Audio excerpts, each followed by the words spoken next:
मेरी बात क्यों नहीं समझ रही हैं? आप अंदर चली जाइए, उन्हें खुद दे दीजिए। मैं अंदर नहीं जा सकती, आप क्यों नहीं समझ रहे हैं? केशव, कौन है ये? मैम, ये निखिल की वाइफ है। और ये उन्हें खाना देने आई है। और मैं इन्हें इतनी देर से यही समझा रही हूँ कि आप अंदर जाके उन्हें खाना दे सकती है, ऐसी कोई प्रॉब्लम नहीं है। पर ये है कि मेरी बात मानने के लिए तैयार ही नहीं है, अंदर जा ही नहीं रही है। क्या बात है बेटा? अरे तुम्हें खाना देना है तो अंदर ऑफिस में जाओ, उसे खाना दे दो। नहीं, मैं अंदर ही जा सकती, बस ये खाना पहुंचाने आए थे। अरे पर हम क्यों? तुम पहली बार हमारे ऑफिस में आई हो तो तुम अपने हाथों से उसे खाना दे दो। देखिए, आप क्यों नहीं समझ रही हैं, मैं अंदर नहीं जा सकती। आप किसी को बोल के बस ये खाना उन्हें दे दीजिए, आपकी बहुत मेहरबानी होगी मुझ पर। अरे वो गुस्सा नहीं करेगा। अच्छा तुम रुको, तुम्हें अंदर नहीं जाना? कोई बात नहीं, मैं उसे बाहर बुलवा देती हूँ। नहीं नहीं मैडम, आप क्यों नहीं समझ रहे हैं, मैं अंदर नहीं जा सकती। आप उनको मत बुलाइए प्लीज, ऐसा मत कीजिए। सुबह हमारा झगड़ा हो गया था, उस वजह से उन्होंने खाना भी नहीं खाया। मुझे मुझे बहुत फिक्र हो रही है उनकी। वो ऐसे बिना खाना खाए चले गए, इसलिए आप उन्हें खाना दे दीजिए और उन्हें पता नहीं चलना चाहिए कि मैं ऑफिस में आई हूँ। आप बस मेरा ये काम कर दीजिए। बेटा, मैं मानती हूँ कि तुम्हारा झगड़ा हुआ है, लेकिन इसका मतलब ये तो नहीं कि तुम दोनों आपस में बातें करना ही बंद कर दो। अरे तुम आई हो उसे खाना देने, उसका गुस्सा शांत हो जाएगा। तुम रुको, मैं बुलवा देती हूँ। मैडम, आप मत मत बुलाइएगा। पर बेटा, पता तो तब भी चलेगा ना जब ये खाना उसके पास जाएगा। तो उसे तो पता होगा ना कि तुम लेकर आई हो। तुम रुको, वो तुम्हें कुछ नहीं कहेगा। अरे वो गुस्से वाला नहीं है, ऑफिस में सबके साथ बड़े प्यार से बात करता है, सबको समझता भी है। तो तुम रुको, मैं बुलवा देती हूँ। तुम रुको 1 मिनट।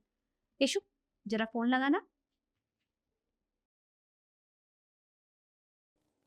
हेलो निखिल सर, आपको मैम ने बाहर रिसेप्शन पे बुलाया। ओके, आ रहे।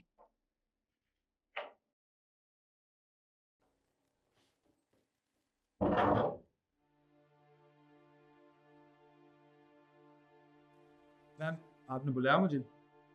हाँ निखिल, मैंने तुम्हें बुलाया।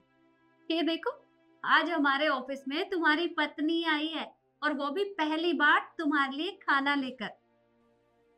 तुम क्या कर रही हो यहाँ पे? मैंने कितनी बार कहा है तुमसे मेरे ऑफिस में कदम रखने की जरूरत नहीं है, फिर भी तुम आ गई हो यहाँ पे। अब चिल्ला क्यों रहे हैं? खाना खाकर नहीं आई थी, मैं बस आपको खाना देने आई हूँ। क्यों लेके आई खाना मेरे लिए? हाँ, अगर मैं एक दिन खाना नहीं खाता ना तो मुझे कुछ हो नहीं जाता। मेरे ऑफिस में कैंटीन है, वो भी बहुत अच्छी है। अगर मुझे भूख लगती तो यहाँ खाना खा लेता। मेरे पीछे पीछे मेरी दुम बन के आने की जरूरत नहीं थी तुम्हें। देखिए, ऐसा मत बोलिए। मानती हूँ हम दोनों के बीच लड़ाई हुई है, लेकिन आप सारा गुस्सा खाने पर क्यों निकाल रहे हैं? आप खाना क्यों नहीं खा रहे हैं? मुझे फिक्र हो रही थी आपकी, इसलिए खाना देने आई हूँ। आप बस खाना ले लीजिए, मैं चली जाऊंगी। अपनी एक गंदी शक्ल उठाओ, निकल जाओ मेरे ऑफिस से। इससे पहले कोई और देख ले और मेरी बेइज्जती भी हो जाए। और ये लंच फेंक देना इसको बाहर। निकलो। रुको, कोई जरूरत नहीं है कहीं जाने की। निखिल, ये किस तरह से बात कर रहे हो अपनी पत्नी से? अरे पत्नी है तुम्हारी, तुम्हारे लिए खाना लेकर आई है, और तुम उसे यहाँ से भगा रहे हो। मैं और क्या करूं, मेरे पास और कोई रास्ता भी नहीं है। शक्ल तो देखिए इसकी, कहाँ ये और कहाँ मैं। अरे मैं इससे शादी नहीं करना चाहता था, जबरदस्ती मेरे घर वालों ने इससे मेरी शादी कराई है, क्योंकि वो इसके माँ बाप को बहुत पहले से जानते थे। देखिए मैम, अगर मैं कहीं बाहर भी जाता हूँ ना और इसको लेके जाता हूँ तो लोग मेरी तरफ देख के मजाक उड़ाते हैं मेरा। कहते हैं कि गवार औरत तेरी बीवी कैसे हो सकती है। अरे पहनावा तो देखिए इसका। आपको कहीं से लगता है कि हम दोनों का मैच है। और मैंने कितनी बार इससे कहा है कि मत जाया कर मेरे साथ बाहर, और ऑफिस आने के लिए भी मना किया था मैंने, पर ये मेरी बात सुनती कहाँ है। बस करो निखिल, ये क्या बोले जा रहे हो तुम? अरे अगर ये गांव से है तो गवार नहीं है। गांव के लोग सादा सिंपल रहते हैं, और अगर ये भी सादा सिंपल रहती है तो इसमें इसकी क्या गलती है?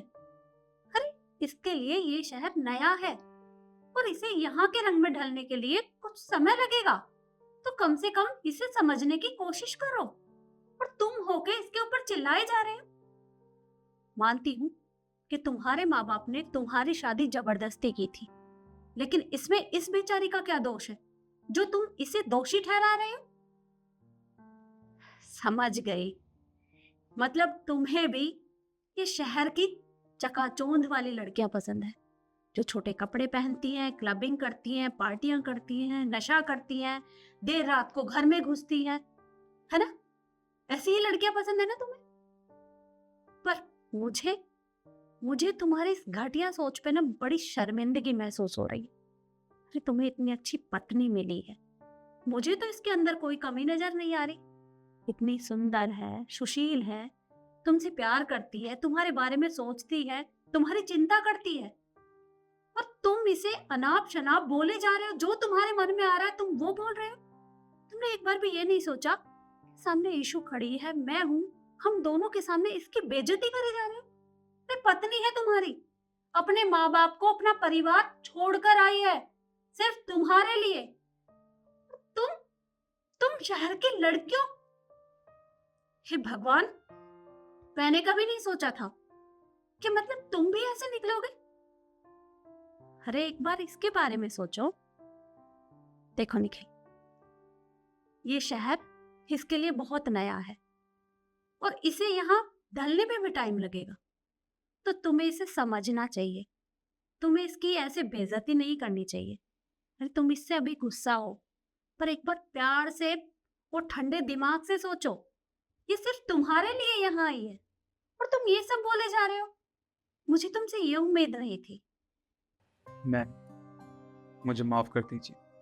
आप जो मुझे समझाना चाह रही हैं वो मैं समझ चुका हूँ। इसमें सारी गलती मेरी ही है। जब से शिखा और मेरी शादी हुई है तब से ये मेरे घर वालों का खूब ख्याल रखती है। मेरे माँ बाप का, उनकी दवाइयों का, उनके खाने का सब ख्याल रखती है। मेरे घर को स्वर्ग बना दिया इसने। पर मैंने कभी इस ओर ध्यान भी नहीं दिया। हमेशा अपनी बीवी को इसके कपड़ों से, इसके पहनावे से जज करता रहा। तो मैंने ये नहीं सोचा कि ये मेरे घर वालों का और मेरा इतना ख्याल रखती है। शिखा, मैं हाथ जोड़ता हूँ तुम्हारे सामने। मुझसे बहुत बड़ी गलती हुई है और मुझे लगता है ऐसी कोई माफ़ी भी नहीं है। पर फिर भी तुमसे मैं माफ़ी मांगना चाहता हूँ। हो सके तो मुझे माफ़ कर देना। हाथ जोड़ के मुझे शर्मिंदा मत कीजिए।